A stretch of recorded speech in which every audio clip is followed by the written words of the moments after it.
ఈ విధంగా దశరథ మహారాజు యొక్క పట్టపురాణులైనటువంటి కౌసల్య, సుమిత్ర, కైకేయి గర్భవాసంలో ఆ వైకుంఠవాసుడైనటువంటి శ్రీ మహావిష్ణువు శంఖ చక్ర ఆదిశేషుని సహితుడై పెరుగుతూ ఉన్నాడు. పూర్తిగా నెలలు నిండాయి. నెలలు నిండిన తర్వాత ఒకానొక రోజు ఆ కౌసల్యకు పురిటి నొప్పులు వచ్చాయి. దేవతలందరూ ఆనందపడుతున్నారు. ఆ పరాత్పరుడైనటువంటి పరబ్రహ్మ శ్రీ మహావిష్ణువు జన్మించబోతున్నాడని చెప్పి చాలా సంతోషంతో దేవతలందరూ కూడా ఉన్నారు. ఆ శుభ సందర్భంలో చైత్రమాసంలో శుద్ధ నవమి రోజు పునర్వసు నక్షత్రం ఉండేటువంటి సమయంలో మహానుభావుడైనటువంటి శ్రీ మహావిష్ణువు రావణ వధార్థంగా మన భూలోకంలో కౌసల్యాదేవి గర్భంలో నుంచి అవతరించాడు. ఆ సందర్భంలో గ్రహాలన్నీ ఎలాగున్నాయి అంటే గ్రహాలన్నీ ఉచ్చ స్థానాల్లో ఉన్నాయి. కర్కాటక లగ్నంలో శ్రీరామచంద్రమూర్తి యొక్క అవతరించడం జరిగింది. శుక్రుడు మీనంలో ఉన్నాడు, అంటే ఉచ్చస్థానంలో ఉన్నాడు. శని తులాలగ్నంలో ఉన్నాడు, అది ఉచ్చస్థానమే. కుజుడు మకరంలో ఉన్నాడు, ఉచ్చస్థానం. గురువు కర్కాటకంలో ఉన్నాడు. సూర్యుడు మేషంలో ఉన్నాడు. చంద్రుడు కర్కాటకంలో ఉన్నాడు, లగ్నం కూడా కర్కాటకమే. ఆ గ్రహాలన్నీ ఉచ్చస్థితిలో ఉండే సందర్భంలో ఆయన పుట్టినప్పుడు ఉచ్చస్థితిలో గాక ఎక్కడ ఉంటాయి? శ్రీ మహావిష్ణువు అవతరిస్తే ఈ గ్రహాలన్నింటినీ శాసించేవాడు ఆయనే కదా. అటువంటి మహానుభావుడైనటువంటి పరమాత్మ కౌసల్యాదేవి గర్భంలో నుంచి ఉద్భవించాడు. పునర్వసు నక్షత్రంలో అందరూ దశరథ మహారాజు పోయి చెప్పారు కౌసల్యాదేవి పుత్రుణ్ణి ప్రసవించిందని. పుత్రుణ్ణి ప్రసవించిందనంగానే దశరథ మహారాజుకు ఎంత సంతోషమో తెలుసా? అంటే ఎన్నో వేల సంవత్సరాల నుంచి ఎదురు చూస్తున్నాడు ఆయనకి సంతానం లేదని. ఆ సంతానం వంశం ఆగిపోతుంది కావాలని చూసేటువంటి సందర్భంలో శ్రీరామచంద్రుడుగా, అంటే నామధేయాలు ఇంకా పెట్టలేదు, మనకు తెలుసు కాబట్టి చెప్తున్నాను నేను. ఆయన అవతరించిన తర్వాత చాలా సంతోషంతో ఆ అయోధ్యానగర ప్రజలందరూ కూడా పండగ చేసుకుంటున్నారట రామచంద్రమూర్తి జననం అయిన తర్వాత. సరే, రెండవ రోజు పుష్యమి నక్షత్రం వచ్చింది. పుష్యమి నక్షత్రం రాగానే కైకకు పురిటి నొప్పులు వచ్చాయి. ఆ రోజు పుష్యమి నక్షత్రంలో భరతుడు మీనలగ్నంలో పుట్టాడనమాట. మీనలగ్నంలో భరతుడు పుట్టడం జరిగింది. తర్వాత ఇంకా సంతోషం అయిపోయింది దశరథ మహారాజుకు, రెండవ కొడుకు పుట్టాడు కదా అని. మూడవ రోజు ఆశ్లేష నక్షత్రంలో కర్కాటక లగ్నంలో మధ్యాహ్న సమయంలో లక్ష్మణ శత్రుఘ్నులిద్దరూ కూడా అవడలుగా పుట్టారు. ఎందువల్లంటే ఆ పాయస భాగాన్ని రెండు భాగాలు భుజించింది కాబట్టి వాళ్ళు లక్ష్మణ శత్రుఘ్నులు అవడలుగా పుట్టారు. ఇంకా ఆ అయోధ్యానగరంలో చెప్పడానికి అళవిగా అన్నటువంటి ఆనందోత్సాహాలు జరుగుతున్నాయి. దశరథ మహారాజు ఆనందానికి అవధులు లేవు. ఆ అయోధ్య ప్రజలందరూ కూడా సంతోషంతో పండగ చేసుకుంటున్నారు. ఈ నలుగురు కుమారులు పుట్టారు. నలుగురు కుమారుల్లో ఈయన కౌసల్యాదేవి నందనుడు పెద్ద అందరికంటే. తరువాత కైకేయి కొడుకైనటువంటి భరతుడు, తరువాత లక్ష్మణుడు, శత్రుఘ్నుడు, వీళ్ళు వరుస. అయితే నీలమేఘశ్యాముడిగా ఉన్నట్ట పరమాత్మ. భరతుడు కూడా నీలమేఘశ్యాముడిగానే ఉన్నాడు. లక్ష్మణ శత్రుఘ్నులిద్దరూ కూడా బంగారు ఛాయలో ఉన్నారన్నమాట. బంగారు వర్ణంలో వీళ్ళున్నారు, నీలవర్ణంలో వాళ్ళిద్దరూ కూడా ఉన్నారు. తర్వాత వైభవంగా సంతోషంతో ఆ తల్లులందరూ కూడా పుత్రుడు పుట్టడం కాదు, ఉత్తముడైనటువంటి పుత్రుడు పుట్టాల. ఇటువంటి పుత్రుడు పుట్టారంటే ఆ ముగ్గురు తల్లులు ఎంత పుణ్యం చేసుకున్నారో కదా, ఆనందోత్సాహాలతో పండగ చేసుకుంటున్నారు. దేవతలందరూ కూడా పరమానందభరితులైపోయినారు. ఇంకా శ్రీ మహావిష్ణువు జన్మించాడు కాబట్టి ఇంక మనకు సంతోషమే, రావణ సంహారం త్వరలో చేస్తాడని చెప్పి సంతోషపడుతున్నారు. ఇలా ఆ దేశవ్యాప్తంగా ఈ యొక్క వృత్తాంతం అందరికీ తెలిసిపోయింది. దశరథ మహారాజు బిడ్డలకు 10 రోజులైన తర్వాత బారసాల కార్యక్రమం నిర్వహించారు. బారసాలు చేసేటప్పుడు వశిష్ఠ మహర్షి వచ్చాడు. చూడండి, పేర్లు ఎవరు పెడతారు అని. మామూలుగా అయితే నామకరణం తండ్రి చేయాలి. తండ్రి చేసేటప్పుడు ఎలా చేయాలి అంటే ఎవరితో చెప్పకూడదు. తండ్రి బిడ్డ పుట్టిన తర్వాత నామకరణం చేసేటప్పుడు ఆయన అనుకున్నటువంటి నామాన్ని బిడ్డ యొక్క కుడి చెవిలో చెప్పాలి. కుడి చెవిలో చెప్పి తర్వాత అందరికీ ప్రకటించాలన్నమాట. నామత్రయము అని ఉంది. నామత్రయము అంటే మాసనామము, నక్షత్రనామము, వ్యవహార నామము అని 3 ఉంటాయి. మాసనామన, నక్షత్రనామన, వ్యవహార నామన. బిడ్డ పుట్టగానే ఏ పేరు ఉండదు కదా, ఏ బిడ్డకు ఏ పేరు ఉండదు. ఏదో ఒక పేరు పెట్టాలి. ఏదో ఒక పేరు పెట్టాలి అంటే భగవంతుడి నిర్ణయం ప్రకారం కొన్ని పద్ధతులు ఉన్నాయి. చైత్రమాసంలో పుడితే ఏ పేరు పెట్టాలి, వైశాఖంలో ఏ పేరు పెట్టాలి అనే ఒక లెక్క ఉందన్నమాట. దాంట్లో మాసనామము అంటారు. ఇప్పుడు చైత్రమాసంలో పుట్టాడు కాబట్టి మాసనామాన్ని పెట్టాలి. ఆ మాసానికి అధిష్టాన దేవత విష్ణువు అన్నమాట. విష్ణువు యొక్క 12 నామాలు ఉంటాయి. ఆ 12 నామాల్లో ఒక నామాన్ని ఖచ్చితంగా పెట్టాలి. తర్వాత నక్షత్రనామము. నక్షత్రం అనేటువంటి ఏ నక్షత్రంలో మనం పుట్టామో ఆ నక్షత్రానికి సంబంధించిన పేరు పెట్టుకోవాలి. తరువాత వ్యవహార నామం. మన ఇష్టం, ఏ దేవుడి పేరైనా మనకి ఇష్టమైనటువంటి పేరు పెట్టుకోవచ్చు. ఆ పేరు ఎవరిది పెట్టుకోవాలి అని అంటే మాసనామం శాస్త్రబద్ధంగా పెట్టాలి. నక్షత్రనామం శాస్త్రంలో ఏం చెప్తే అది పెట్టేసేయాలి. వ్యవహార నామం పెట్టేటప్పుడు మాత్రం మన కులదైవం ఎవరుంటారో ఆ కులదైవానికి సంబంధించిన అక్షరం వచ్చేటట్టుగా ఆయన పేరు పెట్టుకోవాలి. ఇప్పుడు వెంకటేశ్వర స్వామి ఇష్టంగా ఉంటారు, వెంకట అని పెట్టి కొరవ పేరు రాసుకోవాలి.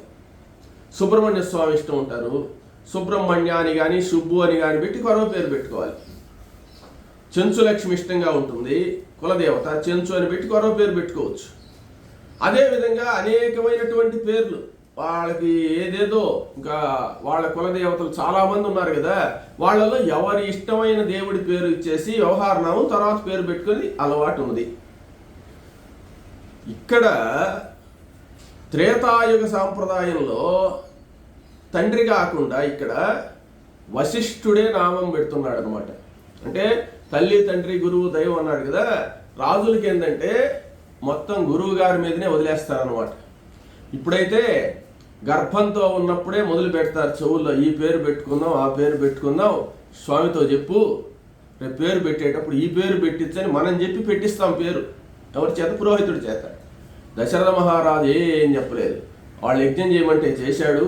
యజ్ఞం చేయమంటే ఆయన సంతానం లేదంటే గురువులను ప్రార్థించాడు. ఆ గురువులు చెప్పారు.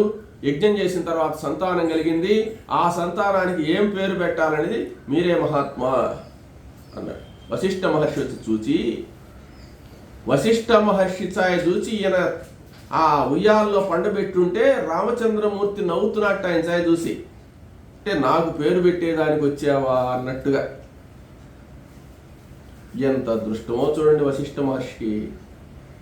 రమయతి రామః, ఆయన మనసు కరిగిపోతున్నది రాముల వారిని చూస్తుంటే. ఎంత అందంగా ఉన్నాడో. పుంసాం మోహన రూపాయ, పురుషులను కూడా మోహింపజేసేటువంటి మనోహరమైనటువంటి రూపం కదా రాముల వారిది.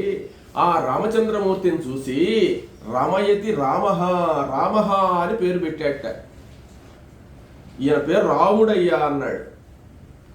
ఏమి అంటే రమయతి, రమింపజేస్తున్నాడు అందరినీ. ఎవరైనా సరే చూస్తే ఇంకాసేపు చూడాలనిపించేటట్టుగా ఉన్నాడు. అందరి మనసులను రమింపజేసేటువంటి వాడు కాబట్టి రాముడు అని పేరు పెట్టాట వశిష్ఠ మహర్షి. తరువాత భరతుడు సాయి చూశాడు. భరతుడు అలా చూశాడు వశిష్ఠ మహర్షి సాయి. ఎటువంటి కష్టాన్నైనా భరించగలడు కాబట్టి భరతుడు అని పేరు పెట్టాట. తరువాత కవల పిల్లల దగ్గరికి వచ్చాడు. ఈ లక్ష్మణ శత్రుఘ్నులిద్దరూ కూడా పండుకొని ఉన్నారు కదా, పేర్లు పెట్టింది ఆయనే, వశిష్ఠుడే. లక్ష్మణ అని పెట్టాడు. లక్ష్మణము అంటే ఒక గుర్తు. ఈయన ఏ పని చేసినా గుర్తుండిపోయేటట్టుగా చేస్తాడయ్యా, ప్రతి ఒక్కరికి గుర్తుండే పనులు చేస్తాడు ఈయన అని చెప్పి లక్ష్మణుడు అని పెట్టాడు.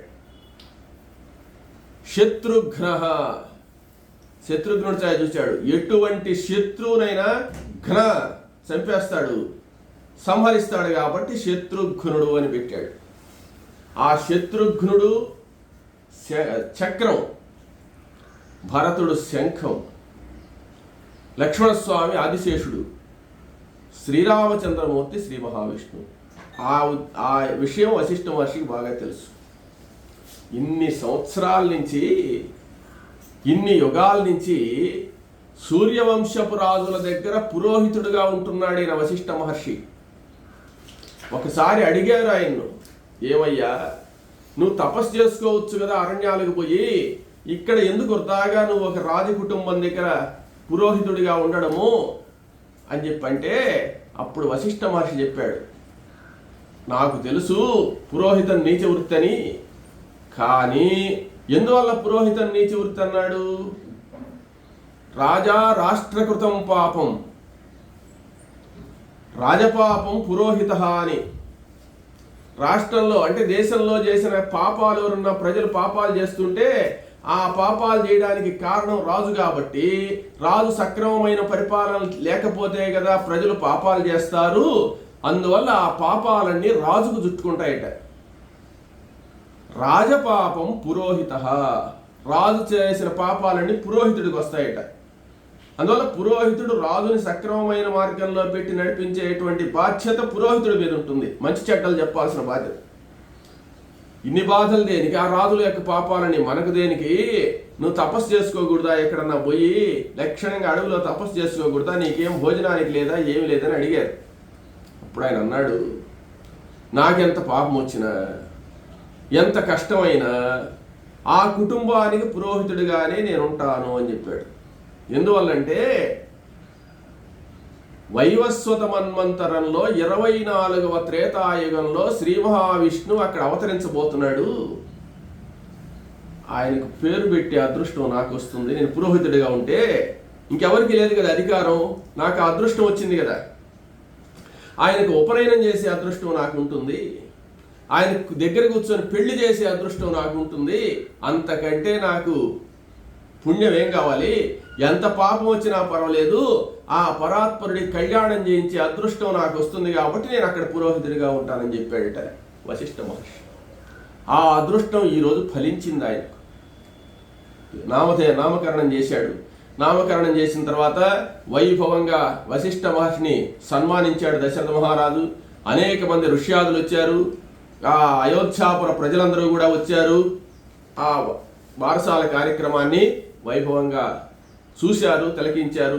అందరికీ అన్నదానం చేశాడు, వస్త్రదానం చేశాడు, బిడ్డలు పుట్టారని ఆ పుత్రోత్సాహంతో అనేకమైనటువంటి కార్యక్రమాలన్నీ కూడా నిర్వహించాట దశరథ మహారాజు. క్రమక్రమంగా మన వాళ్ళు పెరిగి పెద్దవాళ్ళు అవుతున్నారు. ఒక 2-3 సంవత్సరాల వయసు వచ్చింది. ఈ బిడ్డలు నలుగురు ఆడుకుంటున్నారు. ఈ ఆడుకోవడంలో శత్రుఘ్నుడు ఎక్కువగా భరతుడితో పాటే తిరుగుతున్నట్ట. లక్ష్మణస్వామి రాముడిని వదిలిపెట్టడు. వీళ్ళిద్దరూ వాళ్ళ అమ్మ దగ్గర ఉండరు, ఒకరు భరతుడి దగ్గర, ఒకరు లక్ష్మణస్వామి దగ్గర. రాత్రులు పండుకోవడానికి కూడా సుమిత్ర వరే నా దగ్గర పండుకోండిరా అంటే, ఆహా నేను అన్నయ్య దగ్గరికి పోతానని చెప్పి లక్ష్మణస్వామి రాముల వారితో పోయేదట. శత్రుఘ్నుడు నేను భరతుడు, భరతుడు అంటే ఇష్టం ఆయనకు. పోయి కైకేయి ఇంట్లో పండుకునేది శత్రుఘ్నుడు, లక్ష్మణస్వామి పోయి కౌశల్య దగ్గర పండుకునేది. ఇట్లా ఒకరినొకరు వదిలిపెట్టుకోలేనంత ప్రేమాభిమానాలతో రామ లక్ష్మణులు భరత శత్రుఘ్నుడు పెరుగుతున్నారు. ఇక్కడ మనం తెలుసుకోవాల్సిన విశేషం, రామచంద్రమూర్తి నీలమేఘశ్యాముడు, లక్ష్మణస్వామి బంగారు ఛాయ. అక్కడ భరతుడు నీలమేఘశ్యాముడు, శత్రుఘ్నుడు బంగారు ఛాయ. పెరుగుతున్నారు. కొంతకాలం అయింది, విద్యాభ్యాసం చేయాలి, ఇంకా ఉపనయన సంస్కారం చేయాలా. ఈ సంస్కారాలను నిర్వహించడానికి ఒక శుభముహూర్తం చూసి ఆయన ఉపనయనాలు చేసేట నలుగురికి కూడా. నలుగురు పిల్లలు చంద్రబింబాలతో సమానంగా ప్రకాశించేటువంటి ఆ రామ లక్ష్మణ భరత శత్రుఘ్నులకు ఉపనయనం కూడా వైభవంగా చేశారు. ఉపనయనం వైభవంగా చేసిన తర్వాత ఇంకా విద్యాభ్యాసం. వశిష్ఠ మహర్షి దగ్గర కొన్ని వేద విద్యలన్నీ కూడా నేర్చుకుంటూ ఉన్నారు వీళ్ళు. అలా పసి వయసులోనే నేర్చుకుంటూ ఉండేటువంటి సందర్భంలో ఇక్కడ అయోధ్య నగరంలో ఇలా పెరుగుతూ ఉన్నారు. అక్కడ మిథిలా నగరం దాకా పోయేస్తాం మనం. మిథిలా నగరం దగ్గర పరిస్థితి ఎలా ఉన్నది అని. మిథిలా నగరంలో జనక మహారాజు అని ఉన్నాడు. ఆయన అసలు పేరు శీరధ్వజుడు అంటారు అన్నమాట. శీరధ్వజ జనకుడు. జనకుడు అనేది వాళ్ళ కుటుంబానికి సంబంధించిన పేరు. వాళ్ళందరికీ పేర్లు వేరే ఉంటాయి. ఈయన పేరు శీరధ్వజ జనకుడు అనేటువంటి ఆయన పరిపాలన చేస్తున్నాడు. ఆయన ఒక యజ్ఞం చేయాలి అనుకుంటున్నాడు, ఒక మహాయాగం చేయాలి అని ఆ జనక మహారాజు అనుకుంటున్నట్ట. అనుకుంటుండేటువంటి సందర్భంలో దానికంటే ముందు ఏమి జరిగింది అని అంటే, ఈ రావణాసురుడు దుర్మార్గాలుగా తిరుగుతున్నాడు కదా అనేక సంవత్సరాల నుంచి. సరే, రావణాసుడి పరిపాలన అంతా మనం చూస్తూనే ఉన్నాం. వాడు ఎప్పటి నుంచో దుర్మార్గాలు చేస్తున్నాడు. శ్రీ మహావిష్ణువు సరే ఇక్కడ ఉద్భవించాడు. పార్వతీ పరమేశ్వరులు ఎలా పుట్టారో చెప్పాను. లక్ష్మీదేవి మిగిలింది ఇంక మనకు. ఈ లక్ష్మీదేవి ఏం చేసిందంటే, ఈయన వైకుంఠాన్ని ఖాళీ చేసి వచ్చేసాడు కదా, అయోధ్య నగరంలో పుట్టున్నాడు కదా, నేను కూడా భూలోకంలో ఒక ఋషీశ్వరుడి కుటుంబంలో పుట్టాలి అని అనుకుందనమాట. మొట్టమొదట అనుకుంటే ఎవరున్నారబ్బా అంటే, మేరు పర్వతం దగ్గర కుశధ్వజుడు అని ఒక ఋషి తపస్సు చేస్తున్నాడు. ఆయనకి సంతానం లేదు. ఆయన మహావిష్ణు భక్తుడు అనమాట. ఎంత విష్ణు భక్తుడో చెప్పలేం. ఆయనకు మాలావతి అనేటువంటి భార్య. వాళ్ళు హిమాలయ ఇక్కడ మేరు పర్వతం దగ్గర చాలా కాలం తపస్సు చేసి తర్వాత హిమాలయాలకు వచ్చారు. హిమాలయాల దగ్గర ఘోర తపస్సు చేస్తూ ఉన్నారు ఆ ఋషి దంపతులు ఇద్దరు కూడా. లక్ష్మీదేవి వాళ్ళ తపస్సుకు మెచ్చింది. వాళ్ళ తపస్సుకు మెచ్చి వాళ్లకు పుత్రికగా పుట్టాలి అనుకుందనమాట. ఒకానొక శుభముహూర్తంలో ఆమెమంటే ఆ వైకుంఠం నుంచి చిన్న సూక్ష్మ రూపం ధరించి దివ్య తేజస్సుతో నేరుగా వచ్చినటువంటిది ఈ మాలావతి యొక్క గర్భంలో ప్రవేశించింది. కొన్ని రోజులకు ఆమెకు నెలలు నిండి మాలావతి గర్భంలో నుంచి ఇంకా ప్రసవం కాబోతున్నది. ప్రసవ సమయం వచ్చింది. అప్పుడు ఆకాశంలో నుంచి వేదధ్వని వినబడుతుంది. ఈయన వేదమంత్రాలు పఠిస్తూ ఉన్నాడు. ఆ ప్రసూతి గృహంలో కూడా వేదమంత్రాలు వినబడుతున్నాయి. ఆ వేదమంత్రాలు వినబడేటువంటి సందర్భంలో ఆమె ప్రసవించింది. ఆడపిల్ల. లక్ష్మీదేవి మనకు బిడ్డగా పుట్టిందని చెప్పి వీళ్ళు, లక్ష్మీదేవి ఆమె, ఆ లక్ష్మీదేవి మనకు బిడ్డగా పుట్టిందని సంతోషంతో వేద ఘోష వినబడేటప్పుడు పుట్టింది కాబట్టి వేదవతి అని పేరు పెట్టారు. వేదవతి పెరిగి పెద్దదవుతూ ఉంది. అక్కడ ఒకరోజు ఏమైందంటే, ఈయన అమ్మాయి పుట్టంగానే లక్ష్మీ కళ దివ్య తేజస్సుతో వెలిగిపోతుంటే మా అమ్మాయిని పెద్ద చేసి శ్రీ మహావిష్ణువుకి ఇచ్చి పెళ్లి చేయాలా అనుకున్నాడు ఆయన. పుట్టగానే అనుకున్నాడు అన్నమాట. తర్వాత కొంత పెద్దదైన తర్వాత ఇంకా లక్ష్మీదేవి యొక్క అందాన్ని గురించి వర్ణించాల్సిన అవసరం లేదు కదా. ఆమెను చూసి ఒక రాక్షసుడు మోహించాడు. ఆ దుర్మార్గుడైనటువంటి రాక్షసుడు వచ్చి వేదవతిని చూసి ఈ అమ్మాయిని నాకు ఇచ్చి పెళ్లి చేయమన్నాడు. అప్పుడు కుశధ్వజుడు ఏం చెప్పాడంటే, ఎటువంటి పరిస్థితుల్లో నేను నా బిడ్డను ఎవరికి ఇవ్వను, నేను కన్యాదానం చేస్తే విష్ణుమూర్తికే చేస్తాను. ఏమంటే ఎవరు కన్యాదానం చేసినా ఆ వరుల్లో విష్ణువుని చూస్తారు, కానీ నేను విష్ణువుకే చేస్తాను కన్యాదానం, మీ పోటీ దుర్మార్గులకి ఇవ్వను అని గట్టిగా చెప్పేటట్టుగా ఆ రాక్షసుడు కోపం వచ్చి ఆయన అమ్మాయిని ఇవ్వలేదని కోపంతో ఆయన చంపేసి వెళ్ళిపోయినాడు అనమాట. తరువాత భార్య మాలావతి ఉన్నది కదా, మాలావతి తన భర్త చనిపోయినాడనేటువంటి దిగులుతో బాధతో కొన్ని రోజులకి ఆమె కూడా చనిపోయింది. వేదవతి ఒక్కటే అయిపోయింది. వేదవతి చాలా బాధపడుతుంది. నాకు తల్లిదండ్రులు లేకుండా పోయినారు కదా, నేను పుట్టకుండా ఉన్నా బాగుండేది, నేను పుట్టినందువల్ల కదా ఇంత బాధ వీళ్ళకి వచ్చింది, ఇంత పాపాన్ని నేను మూటగట్టుకున్నాను, తల్లిదండ్రులను దూరం చేసుకున్నాను, తల్లిదండ్రులకి ఇలాంటి బాధ కలిగించినటువంటి దాన్ని నేను తల్లిదండ్రులకు ఇటువంటి బాధను కలిగించాను కాబట్టి ఇక గర్భవాసంలో పుట్టకుండా ఉంటే బాగుంటుంది అనిపించింది ఆమె మనసు. సరే, ఇక ఆడపిల్ల మంచి వయసులో ఉంది, ఏం చేస్తుంది, ఒంటరిగా తపస్సు ప్రారంభించింది. శ్రీ మహావిష్ణువుని గురించి తపస్సు చేస్తూ ఉంది, ఆయన్నే భర్తగా పొందాలని.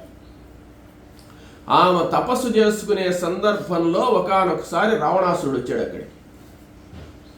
రావణాసురుడు వచ్చి ఆమె సౌందర్యాన్ని చూసి ఆమె సౌందర్యానికి ముగ్ధుడై తనను వివాహం చేసుకోమని కోరాడు. కానీ వేదవతి నిరాకరించిన తర్వాత, నీవు ఎవరిని పెళ్లి చేసుకుంటావు, ఇంకా నాకంటే అందగాడు దొరుకుతాడా, నాకంటే ఐశ్వర్యవంతుడు దొరుకుతాడా అని చెప్పి ఏవో కొన్ని నీచమైన మాటలు మాట్లాడాడు. ఆమె క్రోధ తామ్రాక్షురాలైపి, దుర్మార్గుడా, ఇటువంటి మాటలు నువ్వు ఇటువంటి గుణవంతుడు అని తెలియక నేను మాట్లాడాను, నీతో మాట్లాడడం కూడా తప్పేను, ఇక్కడి నుంచి వెళ్ళిపో అని కొంచెం కోపంగా మాట్లాడి. అప్పుడు రావణాసురుడు వికటాట్టహాసం చేసి, నీవు నన్ను వివాహం చేసుకోకపోయినంత మాత్రాన నిన్ను వదిలిపెడతానా, నిన్ను బలవంతంగానే ఎత్తుకుని వెళ్తాను చూడని చెప్పి ఆమె దగ్గరికి రాబోయినాడు. అప్పుడు ఆమె ఆ రావణాసురుడు యొక్క దుర్మార్గాలు తెలిసినాము కాబట్టి, ఇక ఈ దుర్మార్గుడిని మనం తాగకూడదు, వీడు దుర్మార్గంగా నా మీదకి వస్తున్నాడని చెప్పి రావణాసురుడికి ఒక శాపం పెట్టింది. అంటే నేరుగా వచ్చి ఆమె జుట్టు పట్టుకున్నాడు అనమాట, పట్టుకోబోతున్నాడు. అప్పుడు నీ స్పర్శ నాకు తగలబోతున్నది, ఆ కేశములకు తగిలింది కాబట్టి ఇక నేను ఈ జన్మ చాలించేస్తాను రావణ, కానీ నన్ను ఈ విధంగా నువ్వు మాట్లాడావు కాబట్టి నేను మరలా అయోనిజగా పుట్టి నీ కుటుంబాన్ని సర్వనాశనం చేస్తాను అని చెప్పి శాపం పెట్టి ఆమె యోగాగ్నిలో దగ్ధమైపోయింది. ఆమె తన తపశ్శక్తి చేత అగ్నిని సృష్టించుకొని ఆ అగ్నిలో భస్మం అయిపోయింది ఆమె. రావణాసురుడు ఆ దృశ్యాన్ని చూసి సరే, ఇటువంటివి ఎన్నో జరుగుతుంటాయి రావణాసురుడికి అని చెప్పి వెళ్ళిపోయినాడు అనమాట. వెళ్ళిపోయిన తర్వాత ఏమేమైందంటే, బ్రహ్మ వైవర్త పురాణంలో ఉండే విషయాన్ని చెప్తున్నాను అనమాట. ఈమె తర్వాత అయోనిజిగా పుట్టింది. అయోనిజిగా పుట్టడానికి కారణం ఏమిటి అని అంటే, ఇక్కడ యోనిజిగా తల్లిదండ్రులకు పుట్టిన తల్లిదండ్రులకి ఇంత బాధ కలిగించాను కాబట్టి నేను ఈసారి పుట్టేటప్పుడు ఏం జరుగుతుందో ఏమో, ఈ దుర్మార్గుడిని సంహరించడానికి పుడుతున్నాను కదా, అప్పుడు ఏ విధమైనటువంటి ఇబ్బందులు జరుగుతాయో అప్పుడు నా తల్లిదండ్రులు బాధపడతారు కదా, కాబట్టి తల్లిదండ్రులే లేకుండా ఉంటే నన్ను గురించి బాధపడే వాళ్ళు ఉండరు కదా అనే ఉద్దేశంతో అయోనిజిగా పుట్ట సంకల్పించింది. రావణాసురుడి యొక్క లంకలోనే ఒక తామర కొలంలో ఒకరోజు రావణాసురుడు అక్కడ స్నానం చేయడానికి పోతే ఆ పగ ప్రతీకారం ఉంది ఆ మనసులో. ఆ తామర కొలంలో చిన్న పాపగా తామర పువ్వులో కనపడ్డది, లక్ష్మీదేవి కదా ఆమె. అప్పుడు రావణాసురుడు వచ్చి ఆ తామర పుష్పాన్ని తీసుకొస్తే జ్యోతిష్కులందరూ కూడా ఈ బిడ్డను నువ్వు ఇంట్లోకి తీసుకురావాక, నీకు లంకకు నాశనం ఏర్పడుతుంది, ఆమె కానీ ఇక్కడ అడుగు పెట్టిందంటే నీ లంక సర్వనాశనం అని చెప్పారు అనమాట.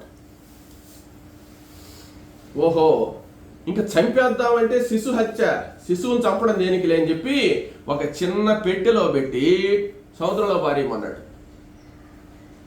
ఆ పెట్టెలో పెట్టి సముద్రంలో పారేసారు. సముద్రం అంటే ఆమె పుట్టినప్పుడే లంకను నాశనం చేయాలని వచ్చింది. రావణాసురుడు జాగ్రత్తగా జ్యోతిష్కుల చేత చెప్పించుకొని సముద్రంలో ఎంచేశాడు. ఆ సముద్రంలో నుంచి అది అలా అలా అలా కొట్టుకొని వచ్చేసి మిథిలా నగరం దగ్గరికి వచ్చి, ఆమె దివ్య శక్తి కలిగినటువంటిది. మిథిలా నగరం దగ్గర జనక మహారాజు యజ్ఞం చేసే దగ్గరకు ఎలా వచ్చింది ఆ పెట్టె అంటే ఎలాగైనా వస్తుంది. అసలు ఆ పెట్టెలో ఆమె తలుపేసి మూసేస్తే ఎలా బ్రతికుంది అనేది ఆశ్చర్యం కదా అందరికీ. ఊపిరాడదు, ఆమెకు ఊపిరాడని విషయం ఉంది. మహామాయ, మాయాదేవి అంటే లక్ష్మీదేవి అంటే మా అంటే లక్ష్మీదేవి, మా అంటే లక్ష్మీదేవి అంటే మాయ, ఆమె పేరే మాయ. అంటే ఎవరైతే మా లక్ష్మీదేవియో ఆమె మాయ అన్నమాట. కాబట్టి ఆమె ఒక్కసారి కళ్ళు మూసుకొని రామచంద్రమూర్తి శ్రీ మహావిష్ణువు ఎక్కడ అవతారం ఎత్తాడో అర్థం చేసుకుంది. ఇంకెక్కడ కాదు, వేది గర్భోదితాం స్వయం, జనక మహారాజు దగ్గర నేను పెరగాలి, శివధనుర్భంగం జరిగి విష్ణువు నన్ను పెళ్లి చేసుకోవాలనే ఆలోచనతో ఆమె తన తపశ్శక్తి ద్వారా అంతా తెలుసుకున్నటువంటిది. ఆ నీళ్లలో ఉండేటువంటి ఆ యొక్క చిన్న పాప లక్ష్మీదేవి యోగ మార్గం ద్వారా ఆ బంగారు పెట్టెలోనే నేరుగా వచ్చి జనక మహారాజు ఎక్కడైతే యజ్ఞం చేస్తాడో ఆ ప్రాంతంలో భూదేవి దగ్గర ఉందన్నమాట. ఆ భూదేవి ఆమెను తీసుకొచ్చి అక్కడ పెట్టెలో ఉంది. అప్పుడు ఇక్కడ జనక మహారాజు యజ్ఞం చేయాలి అనుకున్నాడు. ఈ జనక మహారాజు యజ్ఞం చేయాలి అనుకొని సంకల్పం చేశాడు. సంకల్పం చేసిన తర్వాత ఒక శుభముహూర్తంలో ఈ క్షీరధ్వజ జనకుడు ఋష్యాదులందరినీ కూడా పిలిపించాడు.